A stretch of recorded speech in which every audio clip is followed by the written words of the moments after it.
Bluff City Media presents The Anthony Sain Show with your host, Anthony Sain. Now, let's get to the show.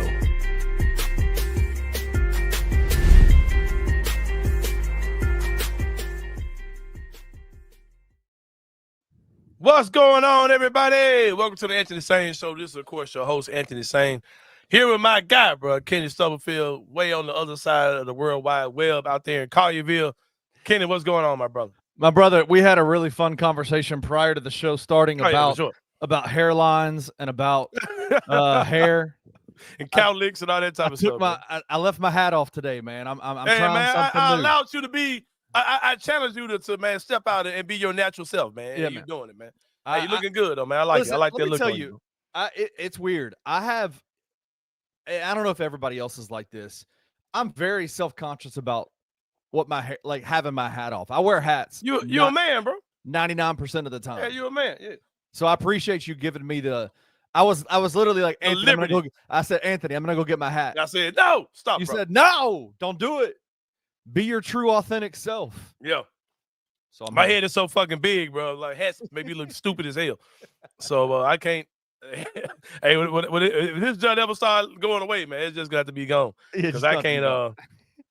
I just can't do the hats, bro. I look like a true goofball with a hat on. So hey, are you a curved bill or a flat bill? Pretty much flat bill, slight little bend to it, a little something slight, but mostly just If I rock a hat, more likely it's gonna be backwards on me. If I throw a cap on, it's gonna be backwards. It's backwards. Yeah, man. I look like a buffoon, a goof and a buffoon at the same time, bro. I can't. Yeah, I can't do the dad hats. My head is too big, man. Like the dad hats, it fits all weird and funky on my head and stuff. So anyway. Yeah, I definitely can't do.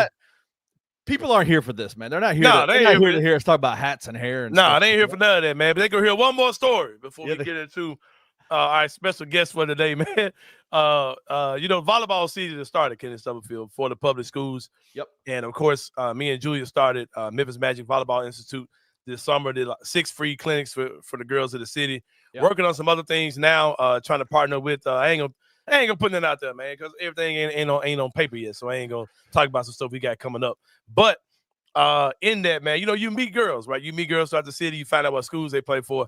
Yep. And Julia's oldest daughter, plays, and we went to her game yesterday. And they played. I'm not gonna say the schools or nothing, but they played in school. And said, "Hey, Julia, look, that's I'm gonna call her something. I'm gonna call her another name. That's Tiffany, right? Like there's Tiffany. You remember her? She's like, oh yeah, that's Tiffany, yeah." So after the game's over, me and Julia like, let's go talk to her, right? Let's go see how she's doing. And so we go, and Julia's like, she left out the gym. I think she went to the restroom. So Julia was like, she dips her head in the bathroom. She said, "Hey, is Tiffany in here? Like, is Tiffany in here?" And she comes back out. She said, "Well, I don't know where she is." So I said, "Well, let's just stand right here." She might have went to use the phone or anything. We'll just wait a minute. Right. So Tiffany comes out of the bathroom, and Julia's like, "Hey, Tiffany," I'm happy. Like, "Hey, Tiffany, what's up? Like, how you doing? Good to see you." And then Tiffany's like, "Huh?" She said, "Who are y'all?" And we're looking like, at this point, we're looking like old idiots. We're looking like crazy. No. Feelings hurt. We're like, "Man, why this girl don't know us, bro?" You know what I mean? Like, we just saw you a few weeks ago. Oh no. And she's like, "Oh, you probably talking about my sister. I'm a twin." I said, "What?" I said, "You a what?" You a what? She said, "Yeah, you probably told my sister I'm a twin." Like identical twin, apparently. Yes, bro. And she was like, "You mean that she was doing that volleyball thing, right?" I said, "Yeah." I was like, "Who are you?" I said, "What school does she?" I said, "She's not on the team." "Oh yeah, she plays for another school. They're playing so and so today." Oh no! Why the hell don't y'all go to the same? What twins don't go to the same? What twins don't go to the same school? Y'all must have been up to some mischief over there, wherever y'all was at together. That shit is crazy. One of them went to the optional school. Hey, last night my daughter had a volleyball game last night. I won't say the name of the team that she played against. It's a local middle school. And have you ever, in your history of watching volleyball, have you ever seen a 25-0 game? I think I've seen something awful close to it, but it can happen. If you're playing against some girls who don't know how to play. It happened yesterday. Oh, man, that's horrible. 25-0 first set, and then it was 22-0 second set. And quite honestly, most of those were off serves. Like there was no even back and forth. It was just ace. Yeah, ace. Yep. And the they got one over. The other team got one over, and one of the girls on my daughter's team just right into the net, and it went 22-1, ended the game 25-1. So the game literally lasted for 8 minutes. I already know it. I've seen that before, bro. I've seen games like that before for real. And that's part of what Memphis Magic is about, man, to stop that shit from happening. Like, because the disparity between the good teams and the bad teams is insane. And we'll get more details about who they play, because I can take a guess what their team consisted of. We'll talk about that off the air. You'd be wrong. Oh, for real? Damn, you'd be wrong. We'll talk about it. I don't want to put that school out there like that. It was tough. It was tough. But when you have a pest problem in your home, Kenneth Stubblefield, Memphis Magic Volleyball Institute cannot help you with that. But our good people at Grade A Pest Control can. 20 years in the business, my guy Redzone Freeman Alexander been running that thing for a long time, man, offering pest and rodent control. Homegrown business from a born and raised Memphis, huge sports fan, huge Grizzlies fan, huge Tiger sports fan. Committed to excellence by applying human and pet-friendly products that are safe and highly efficient to meet your pet's needs. Have you noticed your hairline? Has your hairline gone back? Has the chemicals that he's put on your yard? What it is, it's been like this before all that, man. It's been like that before all that, man. It is what it is. Safe chemicals is what you're trying to say. Yeah, man. Safe chemicals, man. Your issue is because you nasty and get hot dog water sitting on the stove, or because you live in the suburbs of Horn Lake. That's right. Like myself. You can call out the good people at Grade A Pest. They won't judge you either way. Give them a call, 901-628-4867. You can shoot them a text at that same number, 901-628-4867. Shoot them an email, gradeapservices@gmail.com. But can anybody take a break? Here we are, man. Two guys who live, who do not live in Memphis. About to bring on. I live in Memphis. We spent a long time in Memphis. I'll say right. That. I call my area the suburbs of Horn Lake. This is not Mississippi. I live in Memphis. So don't get it twisted, bro. But we got to take a break, man. When we come back, honored to have the mayor of Memphis, Paul Young, on the show. He's going to join us right after the break. We'll see y'all in a minute.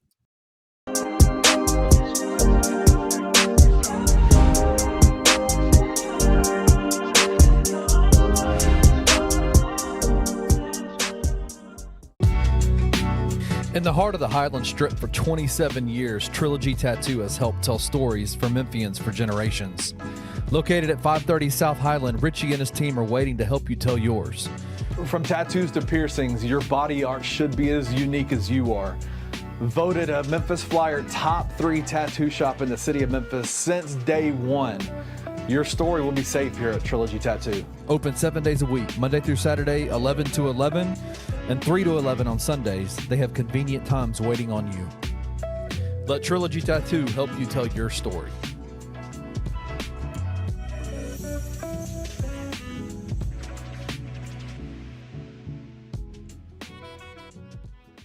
I don't even know the new coach in Alabama's name. I assume the program died when Saban left. I'm just like, I don't know.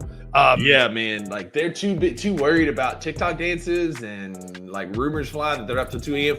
Tommy Castellanos was exactly right. Nick Saban ain't walking through that door to save him. Like, I've been obviously watching Alabama a long time. My family's big Alabama fans. Mississippi State's one of our big rivals, and so I've never seen an Alabama team just get whipped in the trenches like that on the second level. Like, Florida State running backs were blowing up Alabama linebackers, and that's not something I have seen in a generation. Like, it was completely different. There was no effort. Like, from the jump, Alabama didn't look like they even wanted to be there, and Florida State played it like it's their biggest game of the year.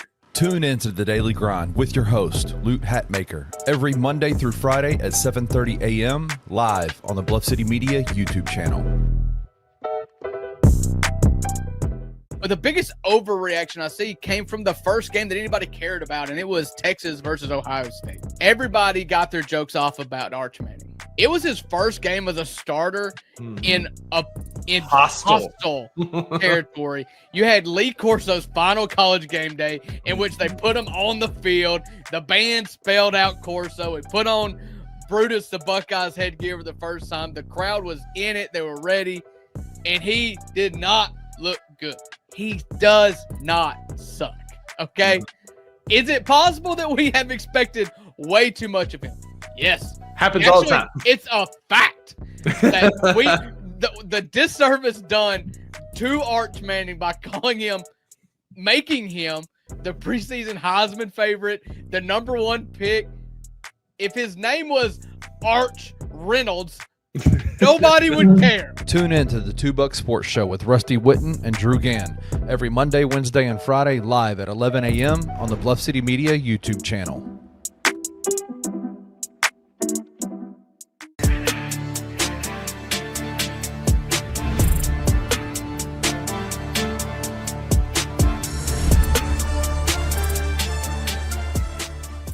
All right, y'all. Welcome back to the Anthony Sain Show. I'm here with my guy, man, the mayor of Memphis. Paul Young is in the building. Mayor Young, what's going on, my brother? Man, nothing much. Good to see you, bro. Man, good to be seen, man. Yeah. Last time we did this, we was on the other side, bro. You were a candidate last time. I was a candidate, man. That was one of my favorite interviews. Oh, I really enjoyed talking to you. Good to hear it, man. It was one of mine, too, man. I ain't going to play with you. It was one of mine, too.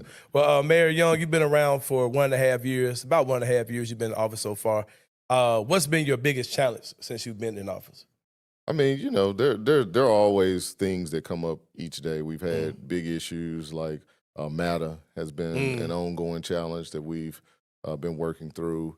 We're working hard every day on moving public safety in the right direction. Blight is one of my top priorities, making sure that we are addressing the way our community looks and feel with litter and trash, and making sure we clean those things up. And I think our next frontier is really to address housing and really to think about how we get more investment in quality housing in the city, quality new product, affordable housing. We need all the things when it comes to quality spaces for people to live. And so my goal is just keep pushing the city forward, man. When it comes down to criticism, you know, everybody's got an opinion. We're talking about social media, the news, newspaper, public forums, all those type of things. Are there any criticisms that you would say, okay, you know what, in my time of being here, I'll take that. That's a valid criticism. What are some of those? I take all the criticism, but my goal is to stay laser focused on the end goal. I think that there are so many complexities that come along with doing this work, and I feel like the more focused I am, the people will ultimately see the results because I'm on a mission for the city. I love the city, and so I won't say I tune out the criticism because I hear it, but I try to stay laser focused on what the end goal is. Exactly. And I think the more people see the work and the product of the work, the criticisms will go down. The crime rate in the city of Memphis has improved under your term since you've been here. But a lot of people, the buzzword in the city is the perception issue. Everybody's talking about the perception issue. And to a lot of people, you know, perception is reality, you know, especially when you have people like, in my world, the Stephen A. Smiths of the world, they come out and they say just these wild statements about Memphis and all these type of things and the ripple effect and those type of things. What do you say, how do you fix a perception issue? Because that's one of those things where it's all up to the person. You might have never changed my mind. First and foremost, we have to make actual progress, and we are. We are moving the numbers with regards to crime in the right direction. We're trending down. It was 13% overall last year, 19% reduction in violent crime, 29% reduction in murders, 37% reduction in car thefts, and that was in 2024. We're on par to see the same level of reductions from 2024 this year. So we're trending in the right direction by doing the work. I think one thing that I want to make clear is we know there's still too much crime. So we're not doing victory laps and saying crime is over. We know that there's still too much, but we have to continue doing the work. And then two, we have to look at the messaging and what's happening on social media and on the platforms, and how we as individuals, as Memphians, we tend to share the bad more quickly than we share the positive things that are happening. It's easy to see a video of a fight going viral and it makes you feel like the city is out of control because you saw a fight. But the reality is that is a instance of a fight, and in most major cities in America, you can find something that happened in that community that day that wasn't positive. But I think that we as Memphians need to begin flooding our timelines with the positive things that are happening, and it will help shape the perception of how people feel about the city. And we need the help from the media as well. Piggybacking on what you said, 901 Day was incredible. Yeah, it was an amazing day. success. Amazing day. I saw pictures of it, and my anxiety couldn't do it. Man, you know, I was like, it looked good, but it's a little bit too much for me. Yeah. A lot of people, shoulder to shoulder, like, nah, that's a little bit too much for me. But it was amazing. The amount of people that were just showing love down there, man. The culture, the passion, the music, the artistry, the self-love that Memphis was showing on that day. It was an amazing event. Of course, you had the unfortunate events that happened later on that night in close proximity to the 901 festival or whatever. But when you think about it, like you talked about perception and how people can be like these loudspeakers for whatever they choose to be loudspeakers for, right? People had their opinions of what happened after that night and all those type of things. Do you think Memphis is a city that is a city of, you know, those passions and those love and things that need to be celebrated? Are we more of a city of a I told you so type of city? Because I saw so much of that. I'm not even enough to even talk about really, but there were certain people that had this. Oh, that's why I didn't go down there. Like, how do you say that? And you saw this amazing day. I don't think that's just a Memphis thing. I think that there are negative people in communities across the world. So I don't think it's a Memphis thing. But anybody that was down there that felt the energy and was in the space, they know that it was a great time, diverse event, things for families. I was there with my wife and kids. And so there were a lot of great activities. Unfortunately, we had the incident at the end of the night where there was a fight and someone pulled out a gun, which we have far too many of in our community. And we're praying for the young person that was shot. But that one incident does not define our city. It doesn't define what that day was. It was 2 hours after the event had ended. And so I think it's important for us to keep things in perspective and just keep doing the work. We know that there are a lot of young people in our community that still need support and attention, and that's what I want to continue to do for the city. How do we, like we've seen the progress as far as the crime and things like that. And, you know, I'm a big advocate for youth activities, youth services, all those type of things.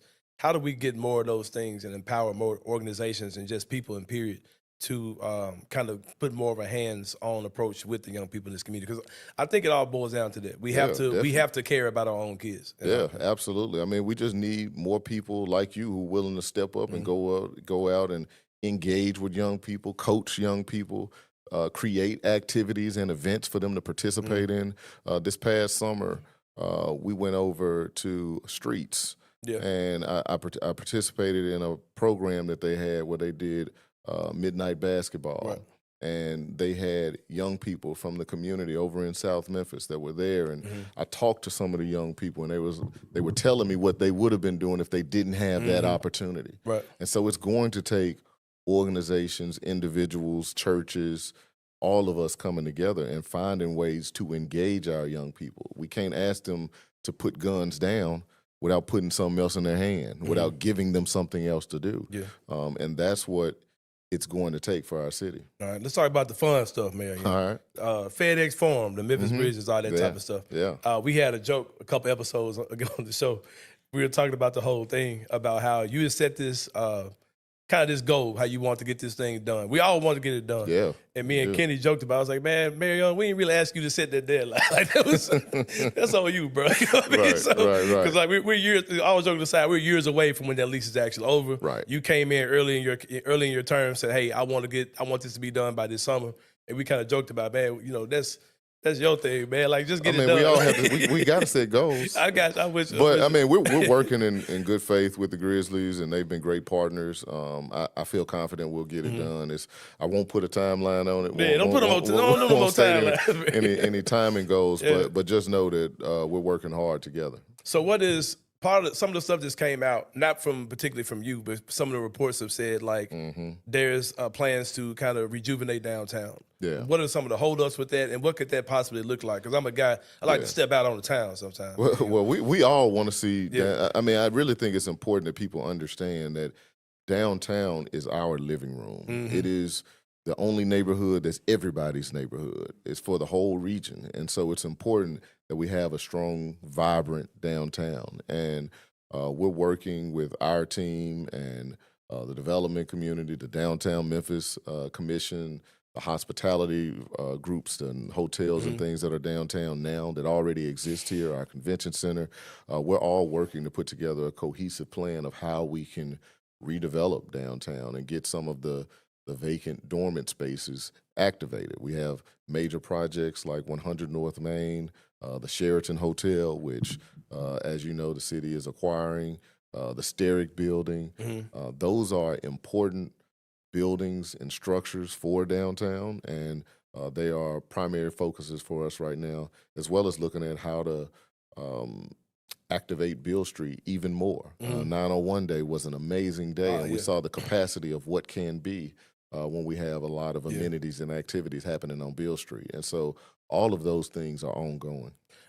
Last time we talked about how you had the framework of a plan to kind of finance the whole remodeling situation from FedEx Forum and all those type of things. Where y'all getting this money from, man? Because y'all throwing some real money, real figures around. University of Memphis, they got $250 for the Big 12. All that type of stuff. So thanks to the state, we have roughly $230 million from the state that'll go towards the FedEx Forum renovation, and the rest of the dollars are coming from sources like hotel, motel taxes, car rental taxes, things of that nature. And so it's not cash out of the city's coffers. They're coming from revenue sources that honestly are supported by having lots of events and activities at the FedEx Forum. And so that's what we try to do when we're looking at public finance. You want to use sources that are generated based on the activity that you're investing in. That's why when we use hotel, motel taxes, it goes to something like the FedEx Forum or Convention Center, because the idea is that it's going to generate more hotel nights for the community. When XAI is a big topic, big hot button issue in the city. It's kind of a real divisive topic in the city as well. They got on my head, man. You know, what you say? I ain't really say nothing. I was using Grok on Twitter, man. You know, and they came at me. I was like, hey, like I ain't the one. So it hurt my feelings a little bit, Mayor Young. I said, I gotta call Mayor Young, man, so we can get to the bottom of this. You know what I mean? So the XAI thing, right? In all seriousness, there are concerns about the air pollution and all those type of things, and just the trustworthiness of that whole organization and the people over it, all those type of things. Is the juice? Well, first of all, is it safe in your eyes, and not in your opinion, but factually, is it safe? And also, is the juice worth the squeeze? Basically, meaning, is the city getting some type of financial kickback from that? Is it a substantial amount? And what is that relationship looking like between XAI and the city of Memphis? Yeah. So yes, I do think it's worth it. I believe that the area is safe based on the data that we've seen. We went out and we did our own test to test the air in downtown, in Boxtown, and in Whitehaven. We tested 3 areas, and what the big finding of the air quality test that we conducted was that the air in all 3 places were the same. And so there is not a disproportionate impact on any one community. The air quality challenges that we have in our city are really driven by cars, by vehicles. Vehicle emissions is where we have the most issues relative to air quality. That's number one. Number two, is it worth it? And there's no kickbacks to the city. There's revenue that comes to the city as a result of the project generating taxes. In its first year, XAI is paying roughly $25 million in taxes between the city and county taxes. And that is now the second highest tax-paying property in Shelby County, second to FedEx. And this is before the next phase even comes online. And so this is year one.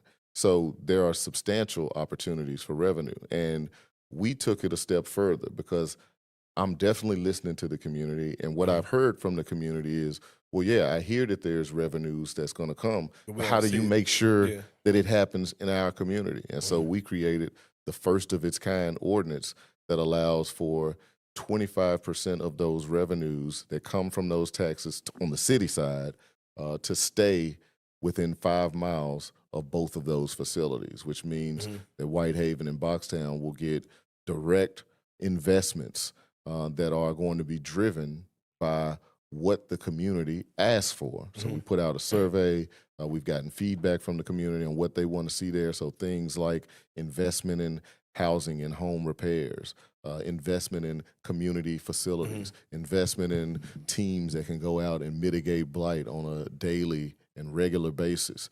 Those are the types of things that we're going to invest in as a result of the dollars that are coming from the project. So I think that it's important for us as leaders to listen to the community, to try to do everything we can to make sure that we're protecting them from the environmental concerns, but also figure out how do we uplift, how do we address the challenges that have been lingering in communities for many, many, many years. And that's what we're looking to use this project for. I'm going to go back a little bit, back to the FedEx Forum and the Grizzlies thing, because there are a lot of assumptions being made. And one of the common assumptions is that, well, the positive assumption is that you guys have a good working relationship. Y'all have open communications. Which is true. And that the common goal is keeping the Grizzlies here in the city of Memphis and working out the particulars of what that looks like. Yeah. Is that what it is, or is there any level of or is there any rough places in the road where it feels like there's like, okay, we ain't really got to be here or whatever? Is there any of that at all? I think we're all working in good faith and, working out all of the issues and, we're working hard to get it done. Yeah, for sure. For sure. Final question for you. My guy, Mayor Paul Young. I ain't gonna say in the building. I'm in his building, so I can't say he in the building. I appreciate you coming too. Right. Man. Appreciate you good having to us, have man. you. Appreciate you having us. My final question for you: when your term is over, whether that's 4 years or 8 or whatever you do. I grew up watching mayors. Seemed like there was the mayor all my life. But with that being said, when your time is over, whether that's voluntary or we go in another direction as a city, what do you want the legacy of Paul Young to be for the city of Memphis? I want the legacy to be that this is the moment when Memphis turned the corner. That we had a lot of challenges. I think back to when I came into office, and the predominant narrative was around crime. We're making progress on crime, and I don't want the legacy to be that we reduce crime. I want the legacy to be that we've increased investment, we've enhanced opportunities, that the landscape of Memphis looks different, that it's a optimistic future and we're in growth mode. And I want this time period to be the one when Memphis began to make that shift. And I want to see headlines where, in the Washington Post that says Memphis is a city that's rising with opportunities for all.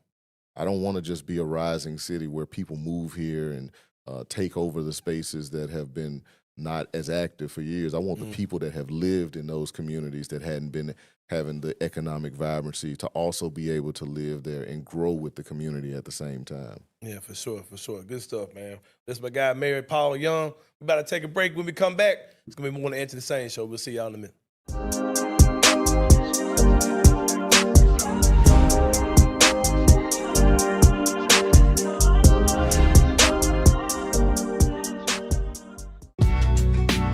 In the heart of the Highland Strip for 27 years, Trilogy Tattoo has helped tell stories for Memphians for generations. Located at 530 South Highland, Richie and his team are waiting to help you tell yours. From tattoos to piercings, your body art should be as unique as you are. Voted a Memphis Flyer top 3 tattoo shop in the city of Memphis since day one. Your story will be safe here at Trilogy Tattoo. Open 7 days a week, Monday through Saturday, 11 to 11, and 3 to 11 on Sundays. They have convenient times waiting on you. Let Trilogy Tattoo help you tell your story.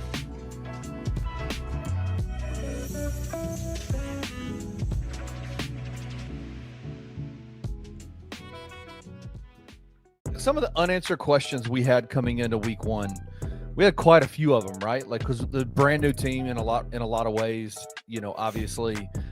I feel, and I think TJ said this weekend in one of our texts, was like, it feels like we have the skill set that Crams really looks for and what he wants to run offensively. Like, I think Brendan Lewis is perfect for what we're trying to do.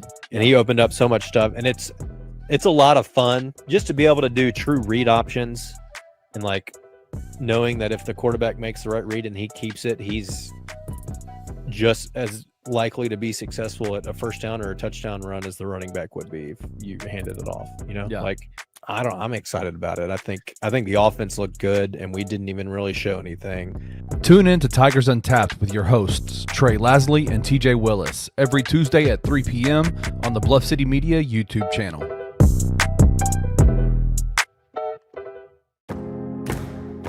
Looking for an alternative to alcohol or conventional medicine?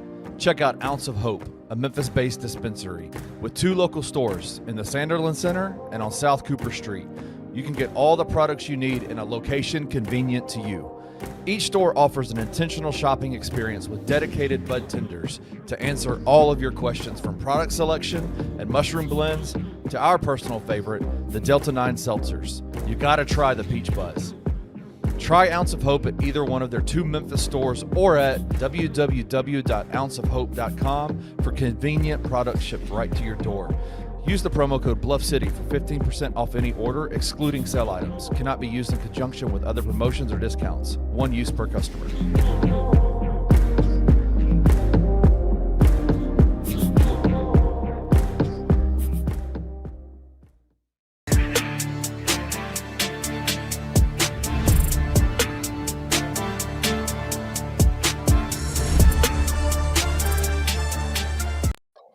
Yes, All right, sir. Welcome back to the Anthony Sain Show. Shout out once again to my guy, man, Mayor Paul Young. Great interview, man. He really, I gave him all the hard stuff, man. I gave him everything I could think of to, whether it be crime, whether it be the perception of crime, whether it be the Grizzlies thing.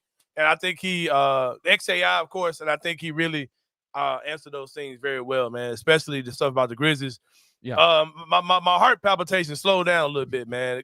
And he pretty much said what a lot of people who aren't goofy pretty much. I hate to call people goofy. I don't, but anyway, he pretty much said the same thing that everybody that has a positive outlook on it said, that, you know, as far as the Grizzlies thing is concerned, bro, we're both on the same page. We're trying to figure out what keeps this team in Memphis, and we just got to figure out what's the path to get there and what makes sense for both sides.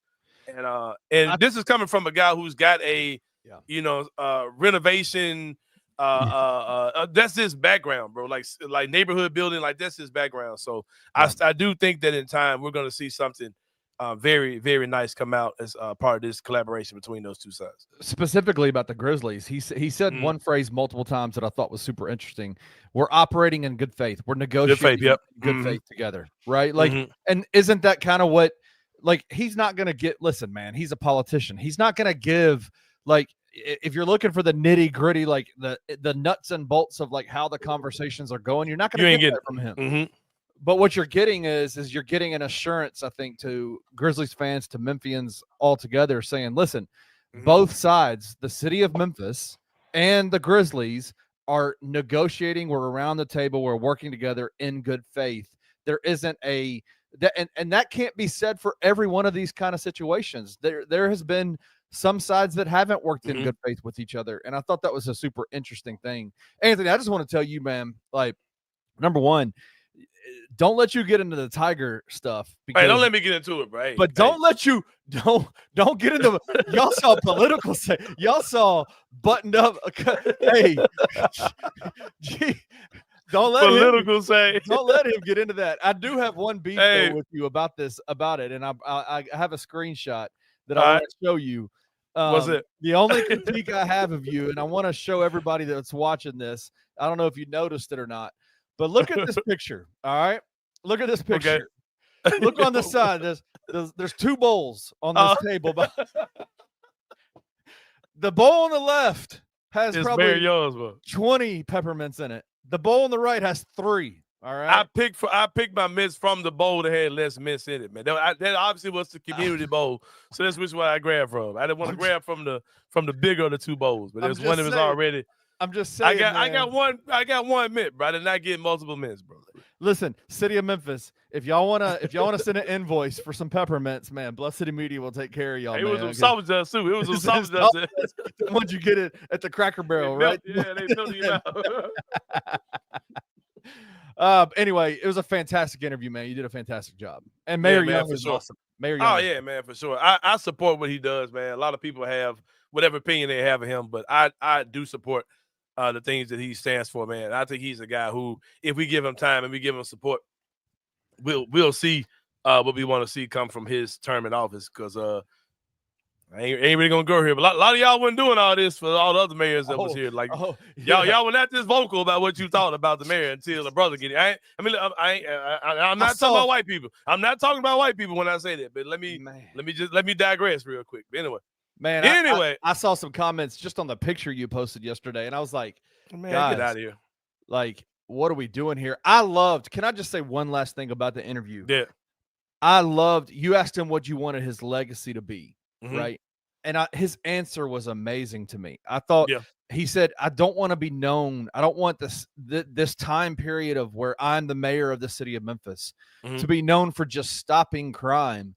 I want to be known for that Memphis was not only a city on the rise, but it was a city on the rise for everyone. And there's a thin veiled shot at Nashville, I think, in that answer, because he talked about how allowing Memphis to rise, but also the people who've lived here, who have loved this city, who have been in this city for a long time, that everyone thrives, not just the implants, not just the new people who come in, the new investors, the new this, that we're all in this together, rising together. And if you're not seeing it, Anthony, if you're a Memphian, you're not seeing it, you don't want to see it, because it's happening right now. It's happening. And so shout out, man. Phenomenal interview. Yeah, for sure. And something else, man, this is not inside the same brain, but I will throw this out here as we transition to the three-pointer. I'll put a post out on social media and on Facebook about how I hate talking about this type of stuff, but there's a lot of talk about, and I didn't bring this up in the interview because I would have took the interview somewhere totally different.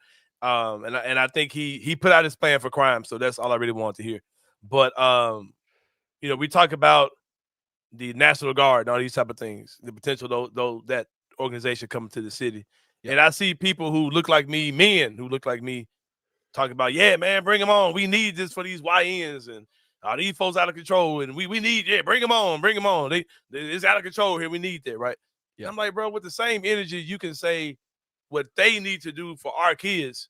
We could be out here immobilizing our own men to do that. Like, I'm not saying go in there and have military checkpoints and drive tanks down the street and, have guns on our side.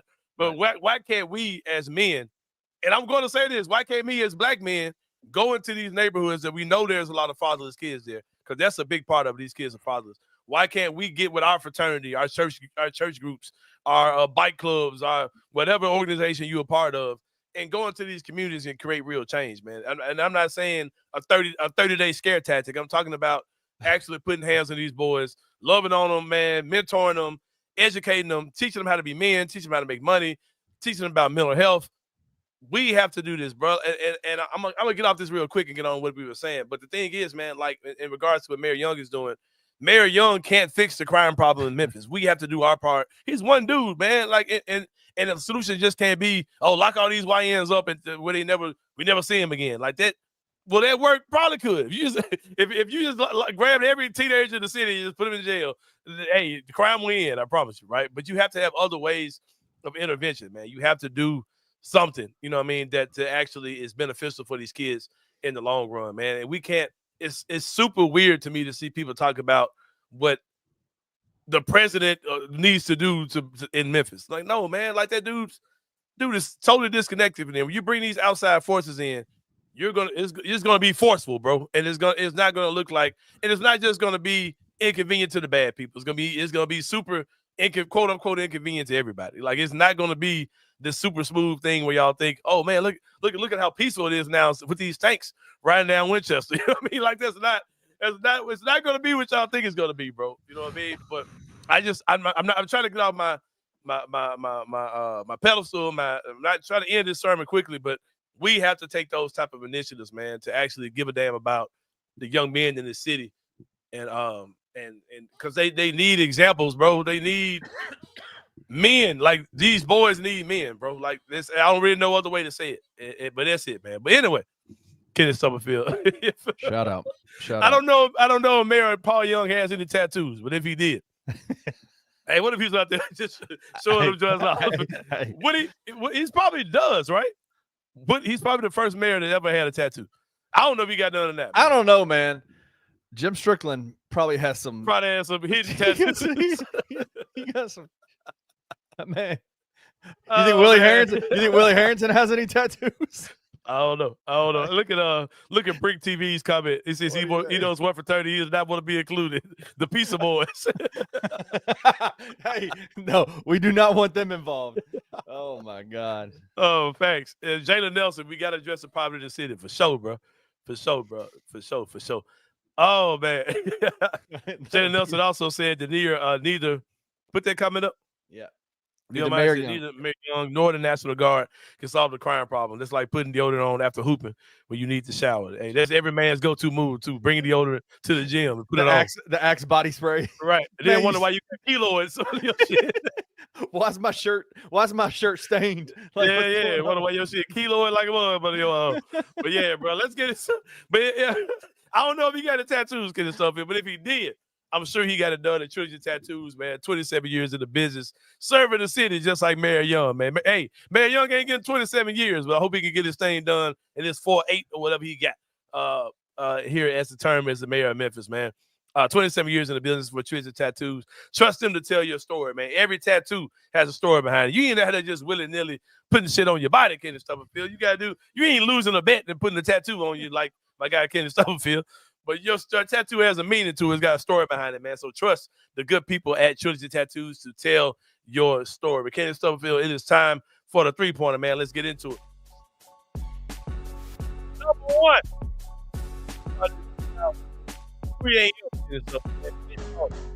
Have been pissed off. Now, I saw it at 3. I think it happened around midnight last night.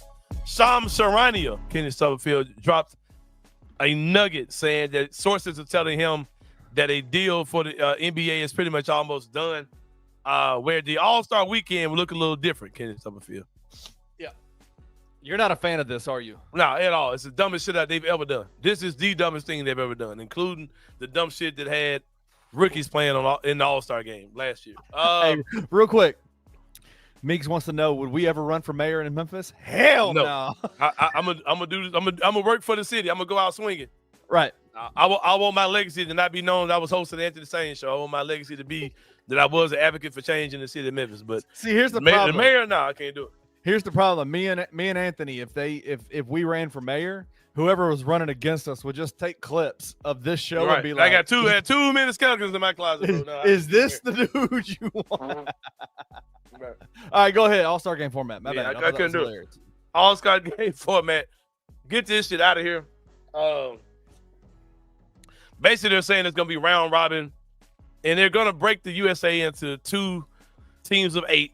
So whatever the USA versus the world is going to be, it's not going to be USA versus the world because 8 of the players are not going to be out there. They got beat by the other USA team. Right. So dumb, bro. So fucking stupid, bro. And here's my thing.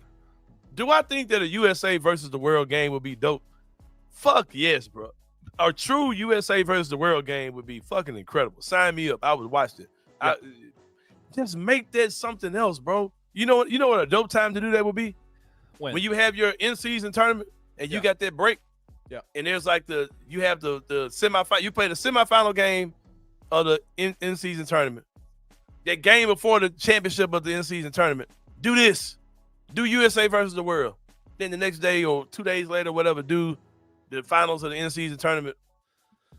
And people, it'll get people down there to see that. It'll fill up the Sphere in Vegas or wherever they do the in-season tournament. Do it then, and make it his own thing, or make it his own thing for real. Like do another weekend and have this, but this ain't the All-Star game, bro. Because if I see one dude on that world team that ain't an All-Star, it's gonna piss me off. It's gonna be one. It's gonna be 2 of them. It's gonna be multiple. What are you talking about? Yeah, there's gonna be way too many. 8 dudes. Yeah. I mean, you got your Canadian dudes. It's probably 8 guys, man. But let's go through it. Let's go through it. Who are the top 8? SGA, Jokic, Luka,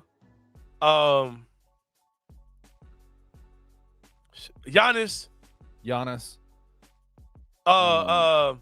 My boy in Houston, he an All-Star. Shit, man, I don't know. Which one? Sengun. Oh, Sengun. Okay. Yeah. I don't know, bro. Put it in the comment section. Is Paolo Palos on Team USA, bro. Wemby. Yeah. Their guards are gonna be ass. Luka's like the only all-star guard. Luka and SGA. But after that, who you got, bro? This is stupid, bro. It's fucking dumb, bro. Like it's honestly, so after dumb, we kind of started walking through the top 8, I'm like, maybe it'd be a good game. They're good. That's a good team. What I'm saying is, it's still not USA versus the world, because they're gonna split these teams up weird as hell, bro. And you're gonna be like, damn, that USA team needed this guy, or they got. It's not a true USA versus the world. You're splitting the USA into 2 teams, right? And the reason why they're splitting it into 2 teams is because you're gonna be forcing a world team and making it a super really nasty cuts on Team USA, because instead of saying we're taking the 24 best players in the NBA, you're only allowing that to be 16 American player spots. So it's gonna be even harder for guys that are American to get in, and that's why they're not doing the 12v12, because you would have too many guys that aren't true all-stars this season on the world team, and you're cutting the USA team to only 12 guys that could be American, as opposed to all of them could be American. But it's nah, bro. Get out of here with this, bro.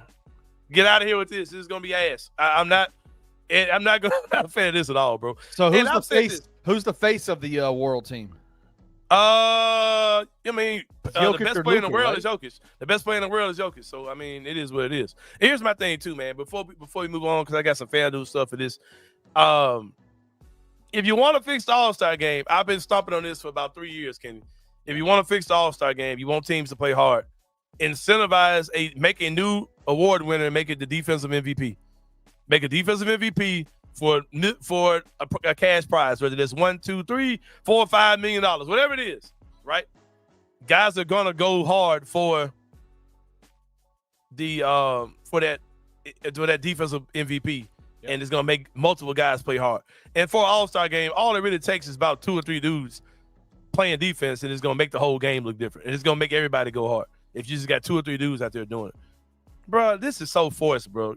Kyrie won't even be an all-star this year. Kyrie ain't playing through the second half of the year. And Sabonis ain't been an all-star in 5 years. Like, it's gonna be so forced, bro. It's gonna be so fucking forced, bro. Like, the names are weird. Like, Jared put out a name. He said Giannis, obviously, Joel, cooked, Jokic, best player in the world, Luka, right up there. Pascal Siakam is not an all-star. Not an all-star. They've been an all-star forever. SGA MVP, Gobert. If I look up and Pascal, if I look up and John's like ain't been missing games, he's had a hell of a year.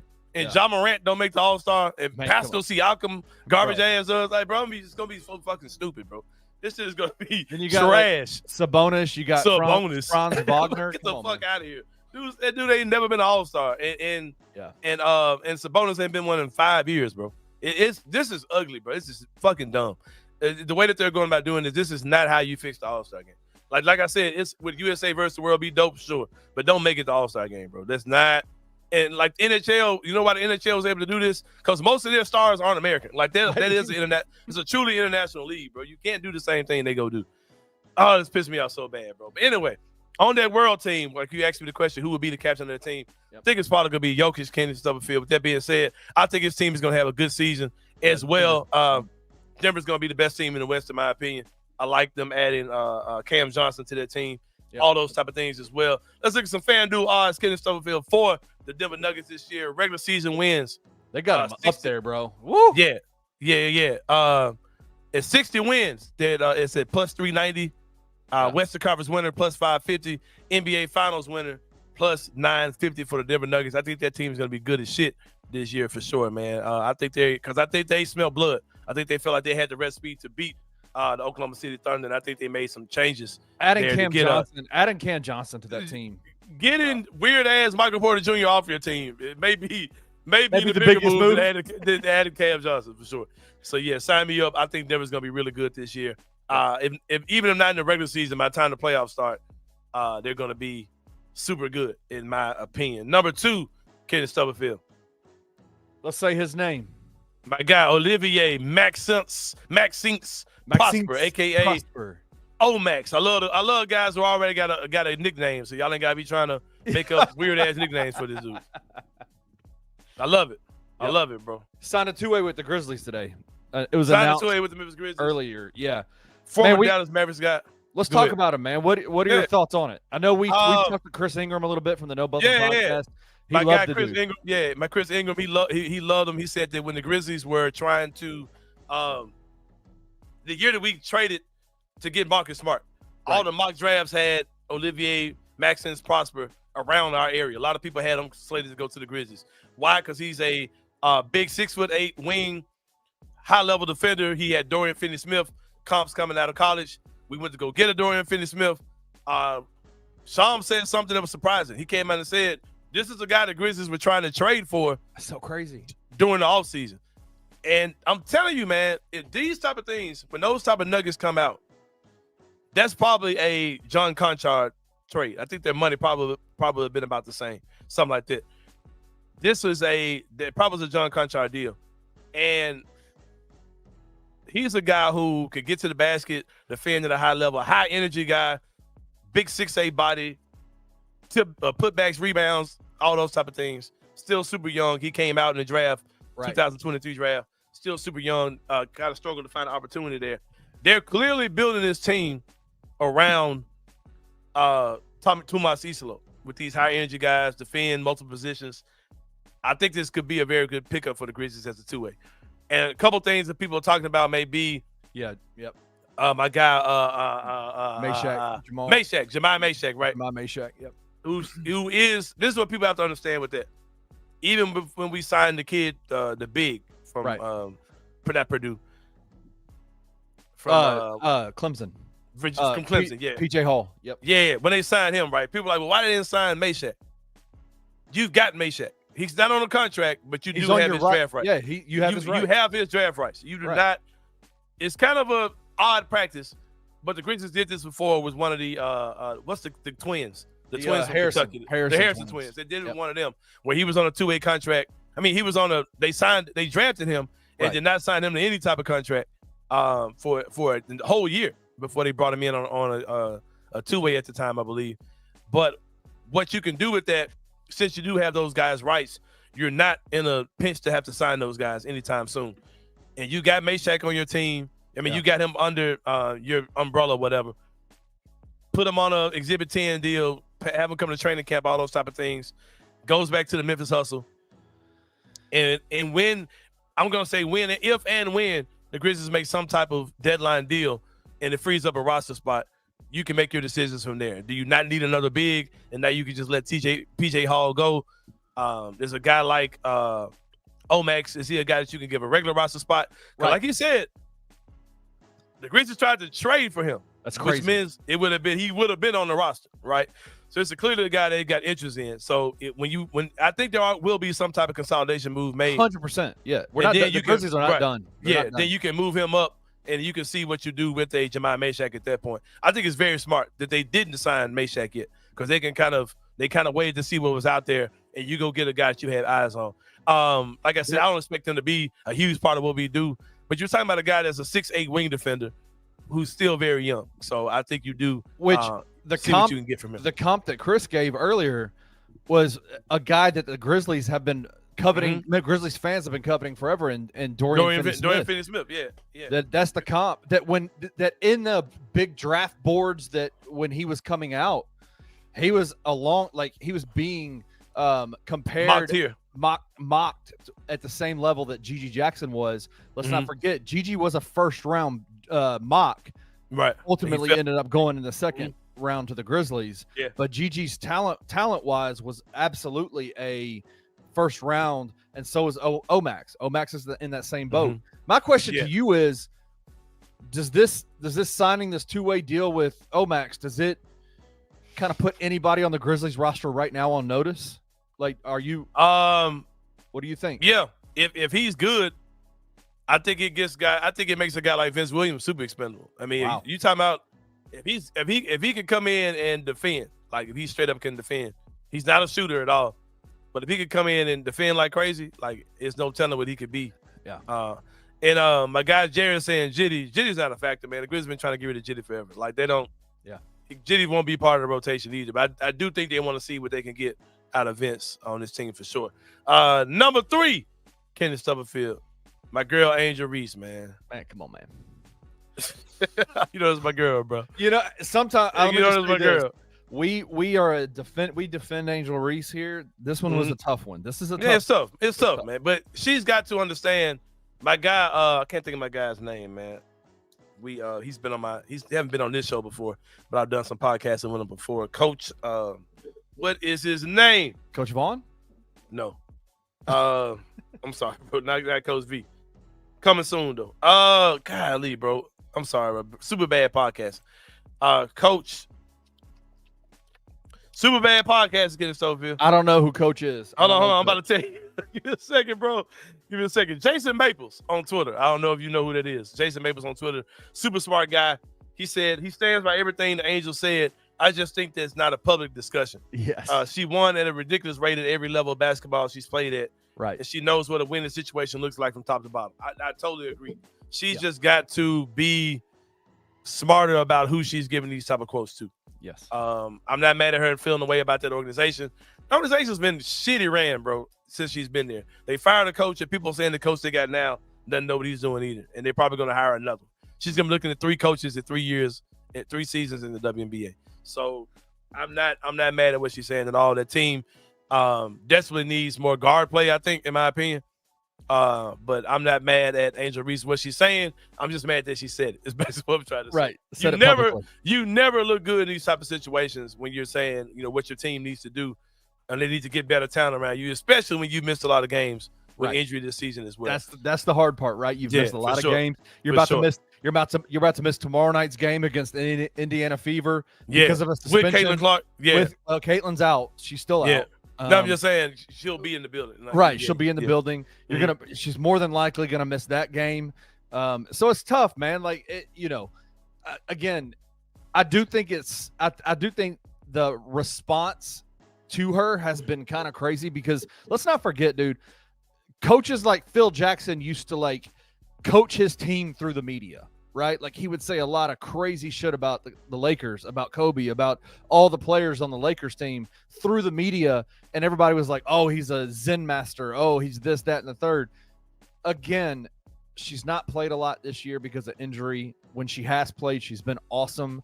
I would just definitely, as a player, probably keep that in-house, right? Yeah, man, for sure. She got sucked in to the BS, man. Like I said, like Jared said, the frustration is warranted. Like I agree. Jared Davison said the frustration. I get it. Like I think that team is pretty poorly built, but they're young. Like in the WNBA, man, like it doesn't really take much because of the amount of teams. You picking the top 10 pretty much. You know what I mean? You can turn your team around real fast. Getting talent on those teams, but like I said, the timing of it was wrong. But if you're timing, if you wanted to watch the next game between the Indiana Fever and the Chicago Sky, we got some FanDuel numbers for y'all on that, man. The spread is plus 14 for the Chicago Sky, minus 14 in Indiana Fever. They're predicted to be a blowout. Kenny Stubblefield. Indiana's playing some good ball this year, even without Caitlin Clark. The over of 157.5, that's at minus 112. The under is at minus 108. The money line, you want to bet who's going to win or lose, is minus 150 for the Fever. They plus the Fever heavy favorites tomorrow. Yeah, big time. Chicago just pure ass. But yeah, man, I get it. She's never been a loser, bro. She's been good. That's national tough. Champion, all that type of stuff. So she's frustrated with that, especially when it's different when you're a big man, because it's not like she's got the ball in her hand. Right. Like she's right. The guards have to be good on that team for sure. But real quick before we go to break, Jared came in at the beginning of the show and announced this, and I hadn't seen this until he said it. Apparently, some of the things that we talked about a couple of weeks ago about the SEC taking on, like, they have to schedule one more conference game, and what is that going to do to teams like Memphis it's going to make it really tough for these SEC schools to put Memphis on their schedule. Because Memphis is good enough to beat them, they're not going to put a hard non-SEC school on their roster. Yeah. Arkansas is playing Memphis. Arkansas is coming to Memphis in 3 weeks, to play at the Simmons Bank Liberty Stadium. This was supposed to be a home, away, and I think another home game. It was announced earlier today that next year's away game, the Arkansas in Fayetteville, Memphis versus Arkansas, is being rescheduled to 2030. And so this to me feels like they're not going to play again after this year. But and I think part of it that's interesting is, and I agree with what Jared's been name dropped in this podcast the entire day. Right. But very close. Yeah. Hopefully Memphis is in a Power 4 in 2030. That's the hope, right? I think we will be, man. I think the Memphis is making some real power moves towards getting in a power conference, man. So I think by 2030 we will be in one. 2030 by hook or by crook. 2030 is a massive year for college football. Do you know why? Because all of the television deals are coming up. They're all coming up. And so, like, a lot 25, 30, these next 5 years are going to be about trying to position yourself in a way that gets you ready for that 2030 when those new deals come through. Because I think college football, college sports as a whole is going to look absolutely different in 5 years. Man, so, what if we look up in 2030 and you got the Tigers in a power conference and a long-term contract between the Grizzlies and the city of Memphis, man? That'd be some dope shit. Truth be told, I think it's exactly what Mayor Young was talking about in his interview. Yeah, you're starting to see not just we're lowering crime here under his watch, but we're raising up opportunities, raising up the city, the perspective. And I said this off air to him yesterday. The narrative is changing to me. I feel it. I don't know if you do. I don't know if everybody else does, but it definitely feels like it's changing. And I think the sports play such a big role in that. The Grizzlies staying here long. It brings us all together, kid. It brings us all together. The Tigers being in a Power 4 conference, it's all connected. It's coming, bro. It's coming, man. It's coming for sure. I will be excited to see the day. We're about to take a break, man. When we come back, we're going to wrap this thing up. Y'all going to get mad at me about this too, probably, but y'all need to hear it. I'm sick of y'all, bro. I'm sick of y'all. We're going to talk about this. We're going to talk about what I want to talk about and more when we come back on the XAI show. See you guys in a minute.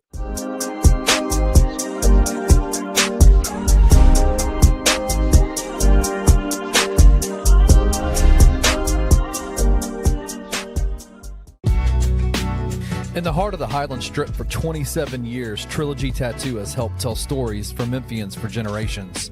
Located at 530 South Highland, Richie and his team are waiting to help you tell yours. From tattoos to piercings, your body art should be as unique as you are.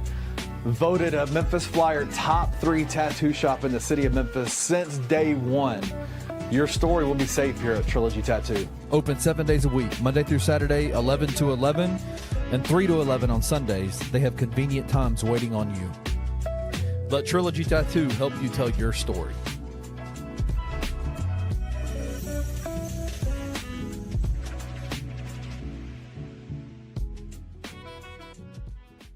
Some of the unanswered questions we had coming into week 1, we had quite a few of them, right? Like, because the brand new team in a lot of ways, you know, obviously.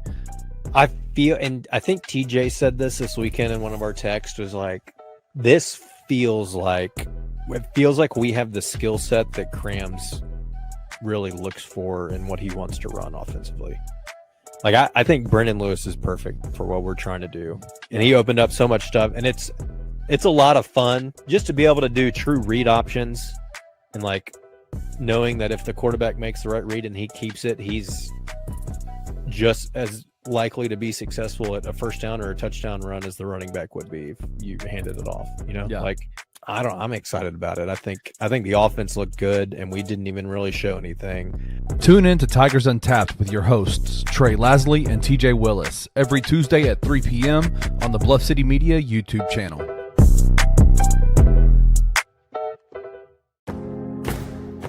Looking for an alternative to alcohol or conventional medicine? Check out Ounce of Hope, a Memphis-based dispensary with 2 local stores in the Sanderland Center and on South Cooper Street. You can get all the products you need in a location convenient to you.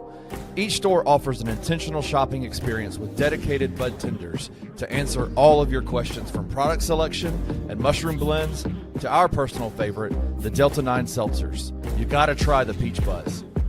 Try Ounce of Hope at either one of their 2 Memphis stores or at www.ounceofhope.com for convenient products shipped right to your door.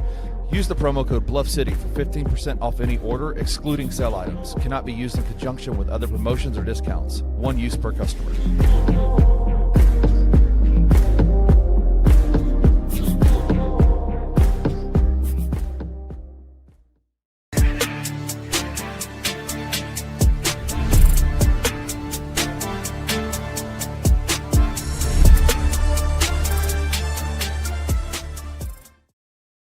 All right, y'all. Welcome back to the Anthony Sain Show. Final segment of the show. We call this Inside the Sain Brain. Where you talk about something that's on a brother's mind. Hey, before we get into the Inside the Sain Brain, there was a comment that I wanted to bring up earlier that I thought was hilarious. If you were to run for mayor of Memphis and to have press conferences, would you part of your platform be that you would start every press conference with the 3-pointer and with the end with the Inside the Sain Brain? Yeah, why not?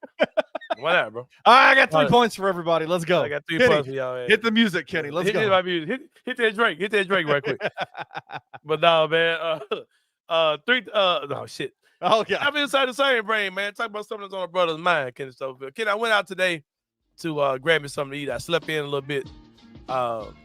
Julia's out today, and she said that she felt up enough to take the girls to school. So I said, if you do that, I'd appreciate it. Because I got up at like 2 o'clock in the morning. Yeah. And it was getting her some medicine and stuff. But I could not go back to sleep, bro. I didn't go to sleep till probably about time to take the kids to school. So she said, I'll take the kids to school. You know, you get some rest or whatever. So I went to sleep, and I slept until about 10 o'clock, 9:30, 10 o'clock. And I said, okay, I'm going to go get me something to eat. And I was thinking breakfast when I left out the house. And I left the house like, I don't want breakfast, but I want like some real food. The place I decided to go to, it was didn't open till 11. So I got there at about 11:25, about 11:35. And I sat there and I did my show notes on my phone. I told you I'm doing the show notes. I did that. And I was just kind of waiting. While I was waiting, I was sitting on the parking lot of this restaurant I wanted to eat at. And I saw people coming into the parking lot. Right. And some people, you know, they did their thing. They parked horribly. You know. And the thing, I can deal with somebody parking bad. Yes. Now, my number one pet peeve is people who are not handicapped who park in handicapped spot. Even if you got a handicap sticker or whatever, you're the absolute worst. If you got something that's like legally validating you to park there and you're not, you don't have an illness. Like if you got some kind of bootleg handicap sticker or whatever like that, you're the absolute worst. But people who park in handicap, I think you're a horrible person. But that's number one. But if there's a 1B, Kenny Stubblefield, if there is a tier right below people parking handicap, it is you selfish, goofy, silly ass, backing into spot ass people, bro. Bro, y'all are the absolute worst. I literally despise y'all, bro. I hate it so much. Where is your Grand Theft Auto Fast and the Furious ass parking where you... Oh, I got to be able to get out quick. I got to get out quick. From who? It took you forever to park. It took you forever to park. Where are you? Bro, they are lying. That is all just a thing. It's just something people do almost to be a dick, bro. I've been in spots where I've had to wait for some... I'm trying to park, and I got to wait for some jackass to back his big-ass car into a damn spot. Like, bro, you are an asshole if you do this. The worst is the big trucks. Come out to Collierville. Oh, man. And get in a parking lot with these monster trucks with these dudes that are like trying to like make up the size of a hula hoop. Yeah, exactly. They're making up, that are compensating for something. Yeah. They're getting into a parking lot. They pull up. It is the worst when they pull up and then they go put on that reverse. I'm like, oh, you son of a bitch. Son of a bitch, bro. Now I gotta wait for your dumb ass to back in. Like, bro, you're not saving no time. You're taking time to get into the spot like that, bro. Yeah. Pull in and back out and leave, bro. It's oh my god, bro. Oh my god, I hate it. And again, we brought him up on this show a lot today. Jared, why? Like, what is the point of backing in or pulling through? Do you pull through? What about the person that pulls through the spot to the empty spot across from it? Why? I can't stand it, bro. Like they do it just to do it. There's no reason for doing it. Like you're doing it just to be an asshole. Like because it makes you feel good to, I'm gonna back in so I can pull right out. Like, sorry, bro, you being a dick. I don't give a damn what nobody says. Let's power rank this, okay? Let's power rank this. Handicap number one. Handicap's number. Let's go power ranking of the handicap parkers that aren't really handicapped. Number one. Number two, the back end of the parking spots. No, hold on. Back it up. Number one is the people with a validated license or whatever, the hang thing or whatever, and it's not real. That's one. Because you just went and became a mastermind of foolishness. So that's number one. Number two, the people just parking it anyway. Like you're number two. Number three is the people who back into a spot. What about? Or is it, parking in 2 spots. That take that's up easy. Yeah, that's that right there. take up 2 spots. That park their car sideways Yeah. in one to get across to the other side, so nobody can park next to them.